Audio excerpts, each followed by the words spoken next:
கவிதாக்கு birthday gift கொடுத்துடலாமா? வாங்க mister Kavitha, இங்க வாங்க. நைட்ல கூட ஏன்டா போன் எடுத்துன்னு சுத்தி நிற்கிறா? சரி வேய் மாதிரி இருக்கு. சரி, உனக்கு நான் ஒரு கிஃப்ட் கொடுக்கணும். என்ன கிஃப்ட்? பிறந்த நாள் இல்ல உனக்கு இன்னைக்கு? ஆமா, நான் தெரியவே இல்லங்க. சரி கிஃப்ட் என்ன கொடுங்க. காட்டு ஒழுங்கா. நீ உனக்கு பிறந்த நாள் இல்ல, அதனால கிஃப்ட் கொடுக்குறேன். என்ன கிஃப்ட்? புருஷன் எதுவும் கிஃப்ட் கொடுக்கல அப்படின்னு சொல்லிட்டு இதுன்ற கூடாதுல்ல. வேறு வெடுக்குன்னு அடிச்சுட்டு வந்திருக்கேன் பாரு. ஓ மை காட், நடிக்க வரலங்க எனக்கு. நான் காலையிலே பாத்துட்டேன், நைட்டே பாத்துட்டேன். பச்சை குத்திட்டு இருக்கறாரா, உங்ககிட்ட காட்டணுமா? அதாவது பாத்தீங்கன்னா நேரத்தே தெரியும். இது வந்து சும்மா தெரிஞ்சு தெரியாம நம்ம சர்ப்ரைஸ் ஆகக்கூடாது. ஆமா, பாத்தீங்கன்னா அவளுக்கு வந்து அவளோட பேரை நான் அடிக்கணுமா, அதனால ரொம்ப நாளா கேட்டுட்டு இருந்தா. சரி பேட்டையோட அடிச்சலாம்னு சொல்லிட்டு அவ பேரையும் அடிச்சாச்சு, கிரிச்சித்து பேரையும் அடிச்சாச்சு.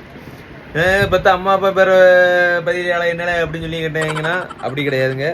ஃபர்ஸ்ட் அடிச்சாச்சு. எங்க அப்பா பேரு காளிமுத்து, அம்மா பேரு செல்வம். ஃபர்ஸ்ட் அடிச்சாச்சு. அதுக்கப்புறம் மாமா பேருங்க காளிமுத்து. வலிக்கு வலிக்கு வலிக்கு வலிக்கு. அதுக்கப்புறம் பாத்தீங்கன்னா சரி கவிதா என்ன காட்டு. காட்ட பிடிச்சிருந்துச்சுன்னா பிளாக் கலர் காட்ட கமெண்ட் பண்ணுங்க ராஜ் ஃபேமிலிஸ்.